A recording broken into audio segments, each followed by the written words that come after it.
ത്രിയേക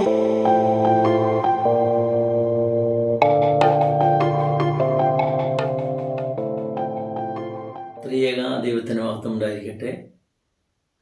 വീണ്ടും പ്രഭാതത്തിലേക്ക് അവർക്കും സ്വാഗതം.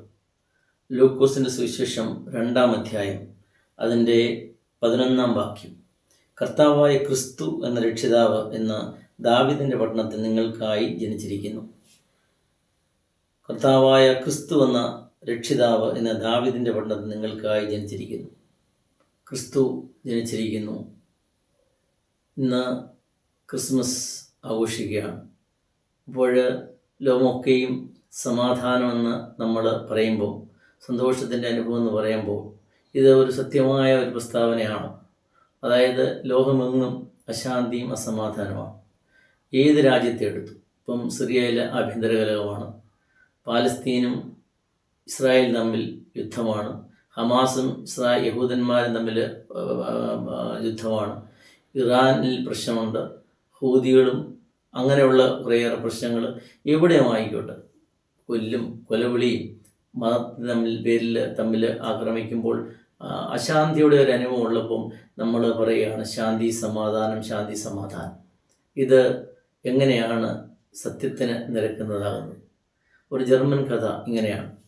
9 വൃന്ദം മാലാഖമാർ ചേർന്ന് ദൈവത്തെ സ്തുതിക്കുകയാണ്. ഒരു ക്രിസ്തുമസിൻ്റെ ആഘോഷം തന്നെ ആയിരിക്കട്ടെ. അപ്പോൾ മീഖായേൽ ആണ് പ്രധാന ദൂതൻ. മിഖായേലാണ് ഈ സംഘത്തെ നയിക്കുന്നത്. ഇങ്ങനെ മിഖായേൽ ഈ സംഗീത വിരുന്നിൽ ഇങ്ങനെ കൺട്രോൾ ചെയ്ത് നിയന്ത്രിച്ച് ഇങ്ങനെ പോകുമ്പോൾ എല്ലാവിധ എല്ലാവിധ വാദ്യങ്ങളോടും കൂടി ദൈവത്തെ സ്തുതിക്കുകയാണ്. ഭൂമിയിൽ സമാധാനം എന്ന് പറഞ്ഞ് ഇങ്ങനെ പാടുമ്പോൾ, ദൈവത്തിന് മഹത്വം കൊടുത്തുകൊണ്ട് ഭൂമിയിൽ സമാധാനം എന്ന് പറഞ്ഞ് ഇങ്ങനെ പാടുമ്പോൾ, ഒരു മാലാഖ വയലിനൊക്കെ എടുത്ത് ഇങ്ങനെ അനക്കാതെ വെച്ചിട്ട് മിണ്ടാതിരിക്കാൻ പാടുന്നില്ല. മീഖായേൽ ശ്രദ്ധിച്ചു. മീഖായേൽ ചോദിച്ചു, നീ മാത്രം എന്താണ് മിണ്ടാതിരിക്കുന്നത്, പാടുന്നത്? അപ്പം ആ മാലാഖ പറഞ്ഞു, സത്യത്തിന് വിരുദ്ധമായി, എൻ്റെ മനസാക്ഷിക്ക് വിരുദ്ധമായി ഞാൻ പാടാൻ ആഗ്രഹിക്കുന്നില്ല. കാരണം നമ്മളെല്ലാം ഭൂമിയിൽ സമാധാനം പറയുമ്പോൾ എവിടെയാണ് സമാധാനം? ഭൂമിയിൽ എല്ലായിടത്തും അശാന്തിയാണ്, എല്ലായിടത്തും അസമാധാനം. എന്നിട്ട് ഇങ്ങനെയുള്ള യുദ്ധങ്ങളുടെ കാര്യങ്ങൾ വെച്ച് പറഞ്ഞുകൊണ്ട് ആ മാലാഖ അതുകൊണ്ടാണ് മിണ്ടാതിരിക്കുന്നത് പറയുകയാണ്. അപ്പം ഈ മിഖായേൽ ഒരു ദൗത്യം കൊടുക്കുകയാണ് ഈ മാലാഖയ്ക്ക്. നീ ഭൂമിയിലേക്ക് ചെല്ലണം, ചെന്നിട്ട് ഓരോ വീടും കയറി ഇറങ്ങണം.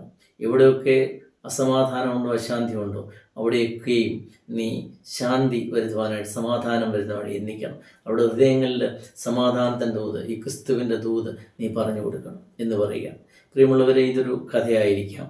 എന്നാലും ഈ കഥയിൽ നമുക്ക് ചെയ്യേണ്ട ഒരു പാഠം, നമ്മളെപ്പോഴും പറയും അശാന്തി അസമാധാനം എന്ന് പറയുമ്പോൾ, നമ്മൾ ഈ സമാധാനത്തിന് വേണ്ടിയും ശാന്തിക്ക് വേണ്ടിയും എന്താണ് ചെയ്യുന്നത്?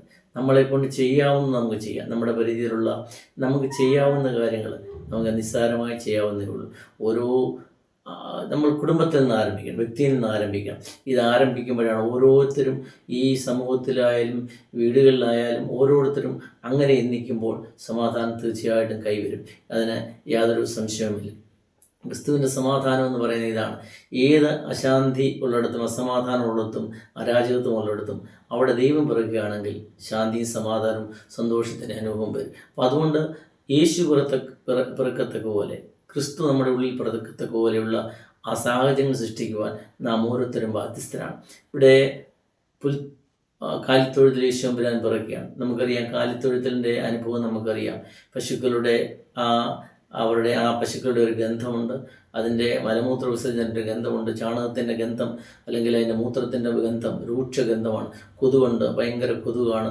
ഈ ചാണകം ഇങ്ങനെ കുറച്ച് ആളെടുന്ന് ക്രമിക്കുന്ന ഒരു അനുഭവം.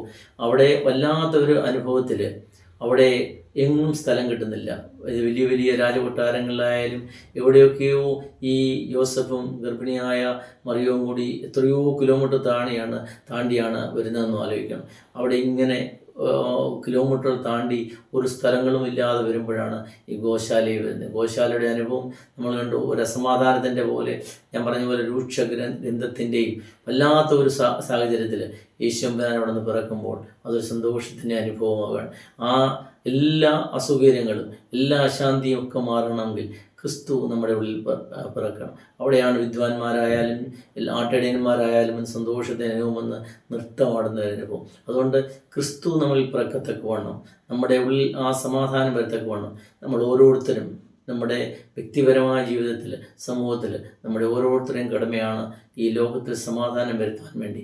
മിഖായേൽ ദൂതൻ ആ മാലാഖയെ പറഞ്ഞിരത്തിയ പോലെ, ഒരു മാലാഖയെ പോലെ നമ്മൾ ഈ ലോകത്തിൽ സമാധാനം വരുത്തുവാൻ നമുക്കാവുന്ന പോലെ, അണ്ണാറക്കണ്ണൻ തന്നാല എന്ന് പറഞ്ഞ പോലെ നമുക്കാവുന്നവണ്ണം ഈ സമൂഹത്തിൽ, പള്ളികളിൽ, ഈ നമ്മുടെ ചുറ്റുപാടും എവിടെയും സമാധാനം വരുത്താൻ നമുക്ക് കഴിയട്ടെ. അതിന് ദൈവത്തിൻ്റെ പരിചയം സഹായിക്കട്ടെ എന്ന് പ്രാർത്ഥിക്കുന്നു. ഈ ക്രിസ്തുമസ് ആഘോഷം, ഈ ന്യൂ ഇയറിൻ്റെ അനുഭവം എല്ലാവർക്കും ഒരു സന്തോഷത്തിൻ്റെ അനുഭവമാവട്ടെ. പുതിയ വർഷം അനുഗ്രഹങ്ങളുടെ കലവറകളായിട്ട് തീരട്ടെ എന്ന് പ്രാർത്ഥിക്കുന്നു. എല്ലാവർക്കും പുതിയ വർഷത്തിൻ്റെ ആശംസകളും ക്രിസ്മസിൻ്റെ എല്ലാവിധ അനുഗ്രഹങ്ങളും ആശംസകളും നേർന്നുകൊണ്ട് നിർത്തുന്നു. ദൈവം നമ്മെ അനുഗ്രഹിക്കട്ടെ. ദൈവം നമ്മെ സമർത്ഥമായി അനുഗ്രഹിക്കട്ടെ.